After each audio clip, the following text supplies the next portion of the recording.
اعوذ باللہ من الشیطان الرجیم بسم اللہ الرحمن الرحیم الحمد للہ رب العالمین والعاقبۃ لأہل التقوی والیقین والصلاة والسلام علی اشرف الانبیاء والمرسلین وعلی آلہ آل اللہ المیامین الذین اذھب اللہ عنہم الرجس وطہرہم تطہیرا اللہم صل علی محمد وآل محمد وعجل فرجہ واللعنة على أعدائهم أعداء الدين من الآن إلى قيام يوم الدين. أما بعد، قال الله الحكيم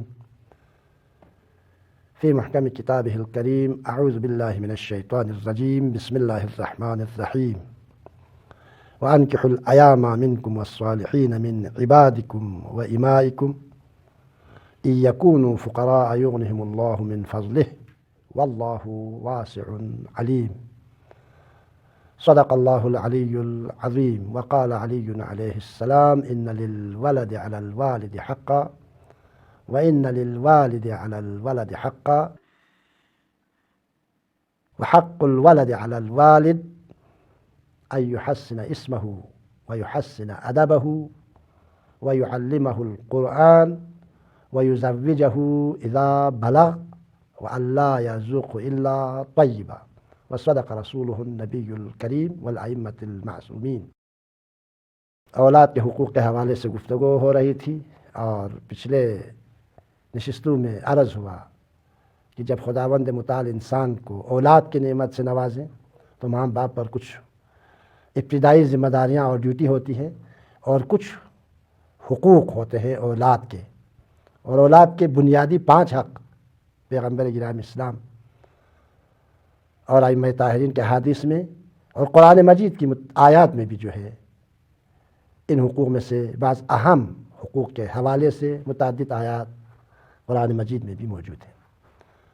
اور انہی آیات میں سے ایک آیت کی تلاوت کا میں نے شرف حاصل کیا، وہ بھی اولاد کے حقوق کے حوالے سے ہے. تو پیغمبر گرامی اسلام نے علی بن ابی طالب سے فرمایا: اے علی، ماں باپ پر اولاد کے کچھ حقوق ہیں. ان میں سے پہلا حق یہ ہے ان یحسن اسمہ، بیٹا اور بیٹی کے لیے اچھے نام کا انتخاب کرنا، اچھا نام رکھنا. اور فرمایا بہترین نام پیغمبروں کے، انبیاء کے اسماء گرامی ہے، ائمہ طاہرین کے اسماء گرامی ہے. اور اگر بیٹا ہو اہل بیت پیغمبر کے اسماء گرامی ہے، چونکہ یہ سب آسمانی نام ہیں، خداوند متعال نے انتخاب کیا ہے ان ناموں کو. اور اگر بیٹی ہو تو بہترین نام حضرت زہرا کے متعدد نام ہیں، درجنوں نام حضرت زہرا سلام اللہ علیہا کے کتابوں میں ذکر ہوئی ہے. اور ان میں سے بھی بہترین نام بیٹی کے لیے فاطمہ ہے. پیغمبر گرامی اسلام اور ائمہ طاہرین نے اس بات پر تاکید کی.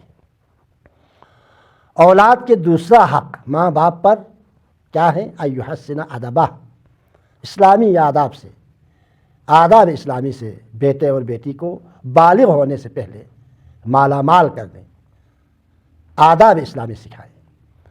اور تیسرا اہم حق، اور اس سے بھی اہم، آداب و احکام الہی سے بھی اہم حق ماں باپ پر اولاد کے یہ ہیں: وَأَن يُعَلِّمَهُ الْقُرْآنَ، قرآن کی تعلیم دے. اس لیے کہ تمام آداب، اخلاق، احکام اسلامی کا منبع قرآن ہے.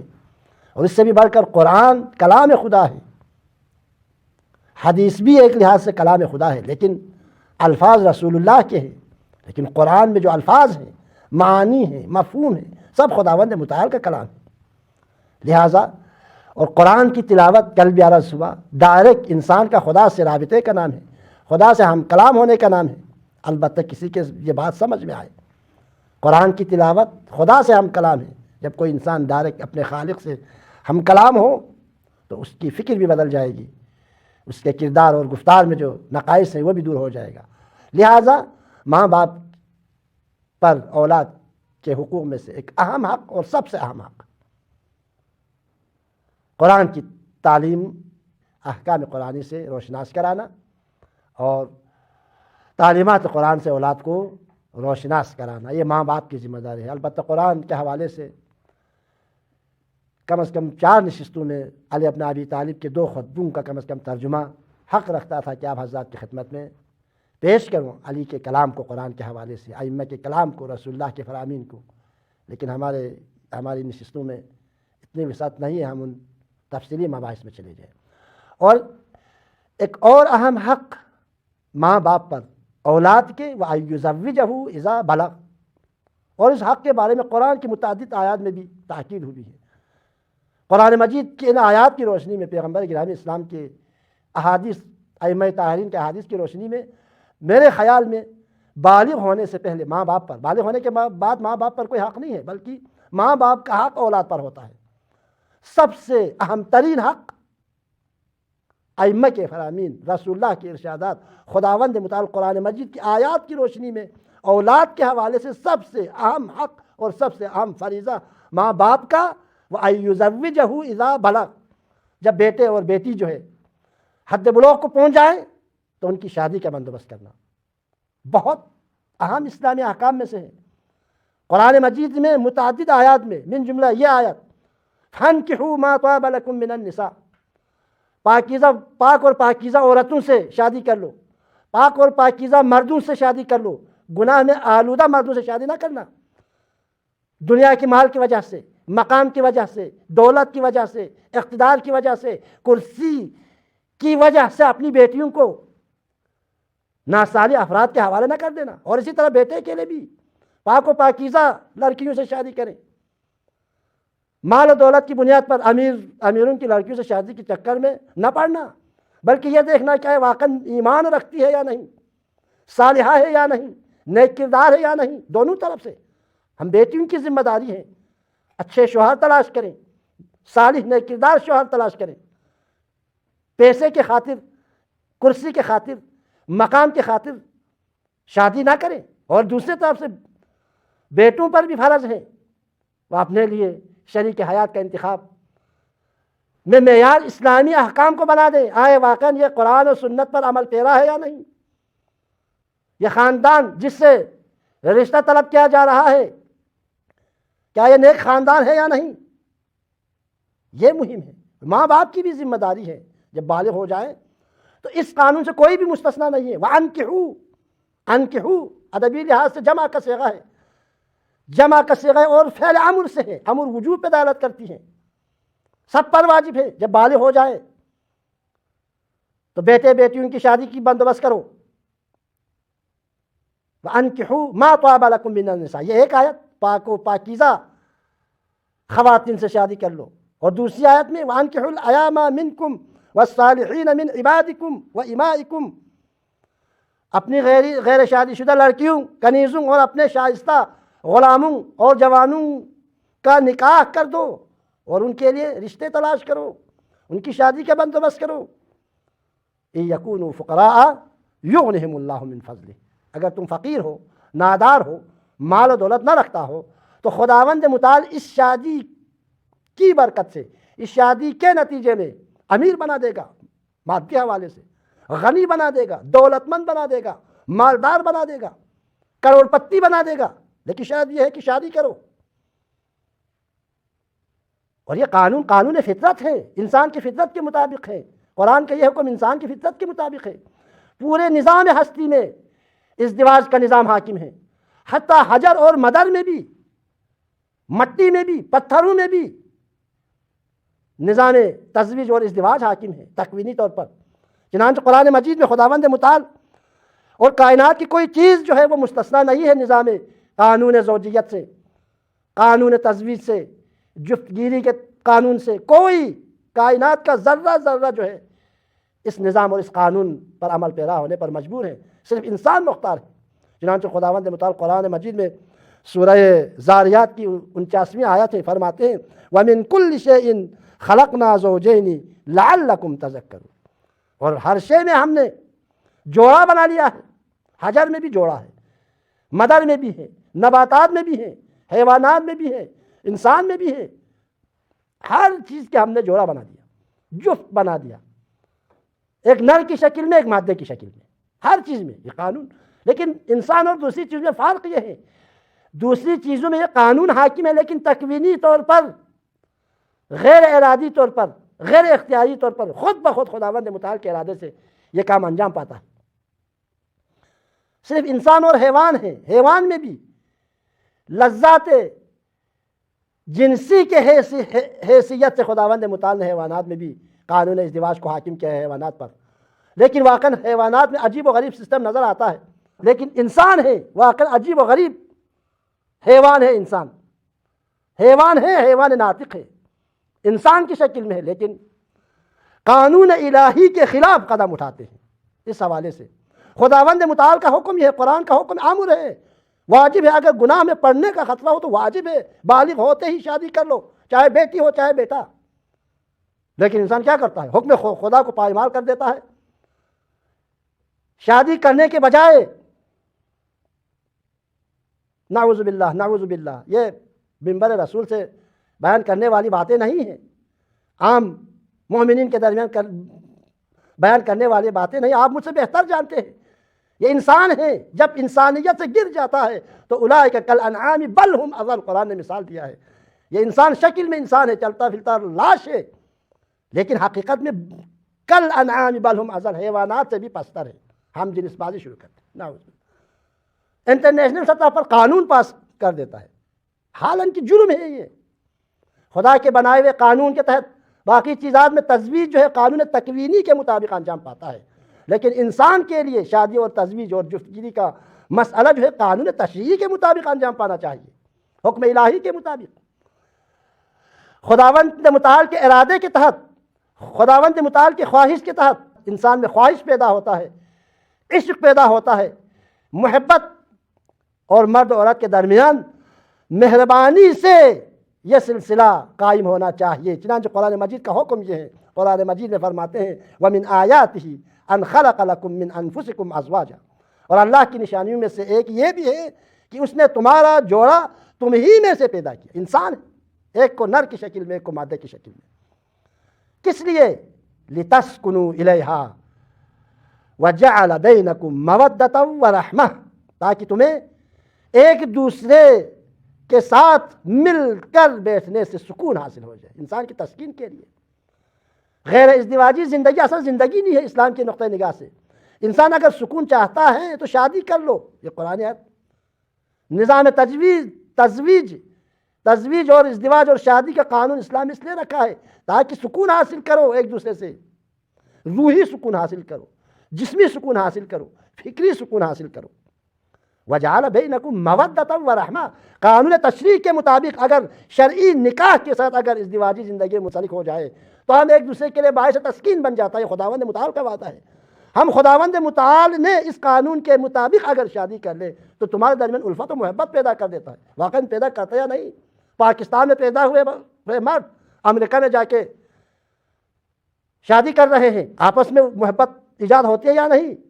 خداوند متعال نے اس قانون کو وضع کیا، اگر شرعی نقطۂ نگاہ سے شرع کے مطابق اگر نکاح کے صیغے جاری کر کے مشرق میں رہنے والی عورت مغرب والے مرد کے ساتھ، مغرب میں رہنے والا مرد مشرق والے عورت کے ساتھ اگر ازدواجی زندگی منسلک ہو جائے تو خداوند متعال ہم ان پر رحمت نازل کرتا ہے، ہم ان کے درمیان الفت و محبت ایجاد کرتے ہیں ایک دوسرے کے دلوں میں، ہم ایک دوسرے کے لیے تسکین کا باعث بنتا ہے۔ یہ ہے، یہ شادی کے فوائد ہیں۔ ہم محبت کا سلیقہ آ جاتا ہے انسان کے لیے، ہم رحمت کے نزول کا سبب ہے، ہم تسکین کا سبب ہے۔ یہ تین فوائد، اس کے علاوہ ہن لباس لکم وانتم لباس لہن، جامع حیات ہے، حیات کا لباس ہے۔ ازدواجی زندگی کے بغیر وہ زندگی نہیں ہے، قرآن مجید کی اس آیت کے مطابق ہن لباس لکم، عورتیں تمہارے لیے لباس ہے، جامع حیات ہے، وانتم لباس لہن، اور تم مرد خواتین کے لیے جامع لباس ہے۔ لہٰذا ازدواجی زندگی کے بغیر اصل اسلام کے نقطۂ نظر سے وہ انسان زندہ نہیں ہے، وہ مردہ ہے، چلتا پھرتا لاش ہے۔ یہ تیسرا فائدہ ایک دوسرے کے لیے گرمی اور سردی سے بچانے کا وسیلہ ہے، لباس ہے۔ اور اس کے علاوہ پانچواں فائدہ یکونوا فقراء یغنیہم اللہ من فضل، اگر فقیر ہو، نادار ہو، غریب ہو تو امیر بنا دے گا، کروڑ پتی بنا دے گا، لیکن شرط یہ ہے خدا کے قانون کے مطابق شادی کر لو۔ ناجائز تعلقات کی بنیاد پر خدا کسی کو رزق فراہم نہیں کرتا۔ شرعی احکام کے مطابق نکاح شرعی کے ساتھ اگر شادی کرے تو غریب سے غریب شخص کو امیر سے امیر تر بنا سکتا ہے، بنا دیتا ہے، قرآن کا وعدہ ہے۔ یغنیہم اللہ من فضل، اور خدا کے فضل و کرم سے تمہیں غنی بنا دے گا، کیوں؟ اس لیے واللہ واسع علیم، خدا کی قدرت بہت وسیع ہے اور خدا علم سب سے بڑا عالم اور دانا ہے۔ رزق کا خالق بھی خدا ہے، انسان کا خالق بھی خدا ہے، اور خدا علیم بھی ہے، اس کی قدرت میں وسعت بھی ہے۔ لہٰذا ایک غریب انسان کو 8-10 سالوں میں شادی کے بعد کروڑ پتی بنا دے تو خدا بنا سکتا ہے۔ یہ شادی کے فوائد ہیں، لیکن دوسری طرف سے شادی کے نقصانات، اہمیت کے حوالے سے گفتگو نہیں کروں گا، اور اہمیت کے حوالے سے فقط ایک حدیث کا ذکر ضروری ہے۔ پیغمبر گرامی اسلام فرماتے ہیں شادی کے فوائد میں سے ایک یہ بھی ہے، قال النبی صلی اللہ علیہ وآلہ وسلم من تزوج فقط احرز نصف دینہ، رسول اللہ نے فرمایا جس نے شادی کر لی، جس مرد نے شادی کر لی، جس عورت نے شادی کر لی، گویا اس نے اپنا نصف دین بچا لیا۔ دیکھیں کتنے فوائد کے حامل ہے شادی۔ بیجا نہیں ہے کہ اس کو ماں باپ کے اہم ترین ذمہ داریوں میں سے قرار دیا ہے اولاد کے حوالے سے۔ وَأَن يُزَوِّجَهُ إِذَا بَلَغَ، جب حد بلوغ کو پہنچ جائیں تو بیٹی اور بیٹے کی شادی کر لو، شادی کا بندوبست کرو۔ یہ حکم بیجا نہیں ہے، اتنے فوائد کے حامل ہیں۔ جس نے شادی کر لی، چاہے وہ مرد ہو چاہے عورت، اس نے اپنا نصف دین بچا لیا۔ فَلْيَتَّقِ اللَّهَ فِي النِّصْفِ الْبَاقِي، دوسرے نصف اور دوسرے حصے کے بارے میں اللہ کا تقوی اختیار کر لو، یعنی نصف دین گارنٹی کے ساتھ محفوظ ہے اس کے لیے، شادی شدہ انسان کے لیے۔ غیر شادی شدہ کے لیے گارنٹی نہیں ہے، ممکن ہے مختلف گناہوں میں پڑ جائے، لیکن شادی شدہ کے لیے نصف دین محفوظ ہے۔ باقی نصف دین کے لیے تقوی الہی پہ اختیار کرو۔ اور فرمایا نہ صرف یہ ہے بلکہ ہر چیز میں جو ہے اتنے فوائد کے حامل ہے، ہزاروں حدیث ہے۔ ایک اور حدیث اس فوائد کے حوالے سے عرض کرتا جاؤں، شادی کی اہمیت کے حوالے سے۔ شادی کی اتنی اہمیت ہے اسلام میں، البتہ قانون محمدی کے مطابق شادی کی اتنی اہمیت ہے۔